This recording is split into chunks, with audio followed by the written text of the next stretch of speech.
little chance for some storms and showers, a better chance today than what we saw the past couple of days. Take a look right now at what's happening. Radar is pretty clear at this point, but you're going to start to see a little more activity near the foothills within the next probably hour to hour and a half. You can already see it across the southern foothills, just to the west of Trinidad, west of I-25 as you're heading a little bit closer to New Mexico. But at this point, just some cloud cover for Denver and for the high country. Winter Park this morning, a beautiful shot. Look at the cloud cover there, just pretty. In Denver, you're going to see a buildup of clouds from Denver west, and as this picture shows, not as much in the way of sunshine at this point. Skies are starting to cloud up a little bit. Temperatures definitely cooler than what we saw at this point yesterday. It's 57 both downtown and at the airport. Winds at this point pretty calm. Brighton, a little warmer, 61. Littleton currently 59. In Greeley are one of the warmer spots as we get closer to the lunchtime hour, 63. And in Fort Collins right now, 59 degrees. So temperatures slowly getting closer to the 60-degree mark, and it looks like we'll get there through the afternoon. By noon, 60. By 3 o'clock, anywhere between 62 to about 65 degrees. But with an increase in cloud cover, a few storms, a few showers today, you're going to find probably some wet roads by 5 o'clock.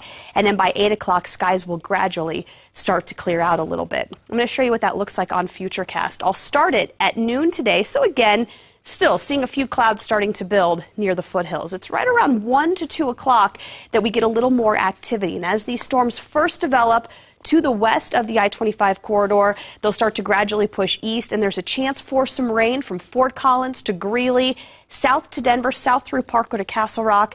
In the mountains, it's going to be more of a rain-snow mix, but at lower elevations, you're going to find mainly just rain, a little thunder, a little lightning possible. Threat for severe weather doesn't really exist in Colorado today, but again, you could hear a little rumble this afternoon with, again, by 5 o'clock, some wet roads up and down the Front Range. By about 8 to 9 o'clock, most of what we see is going to push well off to the east, closer to Bennett and Fort Morgan, and we should start to kind of quiet down along the I-25 corridor with still some snow up in the mountains. The mountains will most likely be picking up some light snow for the next 24 hours. Again, that threat for severe weather not in Colorado. It's going to be well off to the east of the state. We've got in through northern Texas, stretching northeast, right in through southern Iowa. Threat for a little severe weather today. It's a slight risk, not like the high risk that we saw this past weekend. In the mountains, it's a winter weather advisory for about 3 to 6 inches of snow within the next 12 to 24 hours. Most of that, again, is going to fall above about 9,000 feet, so some of the higher elevations. Temperature-wise, we have 60s for the plains today, high country 40s and 50s, Steamboat 54, Salida today 63 degrees. So this puts us about 10 to 12 degrees cooler than yesterday, with Denver at 63, Fort Collins today 64, Greeley are going to be again one of the warmer spots, upper 60s, and in Aurora 61. Tomorrow, beautiful, mostly sunny skies. Skies are going to clear. Things are really going to dry out as we get into the weekend. Mid-60s on Friday. Look at the weekend. 74 Saturday, almost 80 degrees on Sunday.